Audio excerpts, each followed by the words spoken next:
السلام علیکم۔ اردو کا فحش ناول نگار وحی وہانوی۔ اردو میں جب بھی فحش شہوانی ادب کی بات ہوتی ہے تو اس حوالے سے سب سے زیادہ ذکر وحی وہانوی کی فحش ناولوں کا ہوتا ہے۔ 40 سے 70 کی دہائی تک اردو اس قدر کھلم کھلا شہوت انگیز اور فحش اور ڈرامائی جنسی حیوانیت پر لکھی ہوئی وحی وہانوی کے ناولز کو بہت مقبولیت حاصل ہوئی، اور ان ناولز پر ہندوستان اور پاکستان پر کوئی قانونی قدغن بھی نہیں لگائی گئی۔ یہ کیسا ظلم ہے کہ منٹو کے افسانوں پر فحاشی کا مقدمہ چلا، پریم چند کے افسانوں اور انگارے کو نظر آتش کیا گیا، اور اردو کے قاری کو ان فحش ناولز کا چسکا پڑتا گیا۔ وحی وہانوی کی اکثر ناولز کا پس منظر 1987 کے برے صغیر کی تقسیم اور بالخصوص پنجاب کے فسادات اور خون ریزی کے پس منظر میں جارحانہ اور حیوانی جبری جنسی عمل کی منظر کشی کی ہے۔ ان ناولز میں انسانی جسم کے اعضاء کا ذکر گندی زبان میں بیان کیا جاتا تھا، جس کو عام طور پر شریف اور مہذب لوگ عام بول چال میں استعمال نہیں کرتے۔ وحی وہانوی کے ان ناولز میں قاری کے لیے جنسی اذیت میں ایک سحر انگیز جمال اور انبساط کا سماں بھی ہوتا تھا۔ یہ ناولیں کھلے طور پر فروخت اور تقسیم نہیں ہوتی تھیں، ان ناولوں کو زیر زمین ہی فروخت کیا جاتا رہا۔ کہا جاتا ہے سعادت حسن منٹو وحی وہانوی کے ناولز بڑے ذوق و شوق سے پڑھتے تھے۔ منٹو نے وحی وہانوی کی فحش اور شہوانی ناول سے متاثر ہو کر اپنی فحش اور شہوانی اسلوب کو کڑیا اور گندے لہجے میں دھو دھلا کر مہذب لہجے میں پیش کیا۔ کچھ لوگوں کا خیال ہے کہ وحی وہانوی کے خالق سعادت حسن منٹو تھے۔ جب ان کو شرفا قدامت پسند جنونیوں نے گندا، فحش اور غلیظ ادیب قرار دے کر راندہ درگاہ کیا، پھر انہوں نے ادب کے بازار میں پس پردہ رہتے ہوئے وحی وہانوی تخلیق کیا۔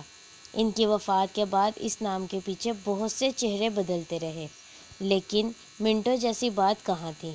ان کی جلد ہوا نکل گئی، ان کا نام اب کسی کو یاد بھی نہیں ہے۔ ادھر وحی وہانوی سے متاثر ہو کر ماہر القادری نے کتاب انگرائی جنسی تصویر اور دوسرے افسانے لاہور لکھی۔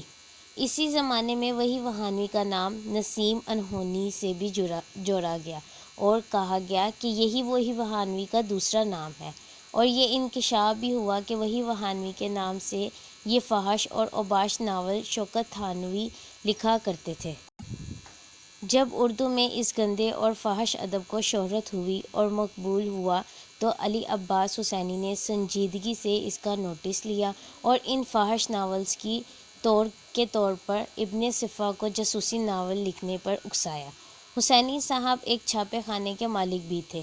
انہوں نے ابن صفا کے ساتھ مل کر الہ آباد میں نکھت پبلیکیشنز کے نام سے ایک اشاعتی ادارہ قائم کیا۔ مجھے یاد پڑتا ہے کہ 70 کی دہائی میں کراچی سے شائع ہونے والے عالمی ڈائجسٹ میں زاہدہ حنا کا وحی وہانوی سے لیا گیا ہوا مصاحبہ انٹرویو چھپا تھا۔ اس انٹرویو میں وحی وہانوی کی تصویر بھی تھی، مگر اس میں ان کا چہرہ نہیں دکھایا گیا تھا، جو پیچھے سے کھینچی گئی تھی۔ وحی وہانوی کے ناولوں کو اردو کا کوک شاستر بھی کہا گیا۔ ایک زمانے میں وحی وہانوی کی ان ناولز کو ایسی مقبولیت اور تجارتی کامیابی نصیب ہوئی جو اردو کی کسی اور کتاب یا رسالے کو کم ہی ملی۔ اس زمانے میں رہائشی محلوں میں تجارتی بنیادوں پر لائبریریاں قائم تھیں، جہاں ایک کتاب ایک آنا ادا کر کے ایک دن کے لیے مل جایا کرتی تھی، اور وحی وہانوی کے ناولوں کا ایک دن کا کرایہ 1 روپے ہوا کرتا تھا۔ یوں بھی ہوتا تھا کہ ان ناول کو حاصل کر کے بھائی لوگ اسے 4 آنے پر مزید آگے 2 گھنٹے پر کرائے پر دے دیا کرتے تھے۔ انٹرنیٹ کے آنے کے بعد ان ناولوں کی طلب نے دم توڑ دیا، کیونکہ اب کمپیوٹر پر ہی وحی وہانوی کے ناولوں جیسی فحش کہانیاں پڑھنے کی بآسانی سہولت حاصل ہو گئی ہے، مگر اب نئی نسل کو وحی وہانوی کا نام نہیں معلوم۔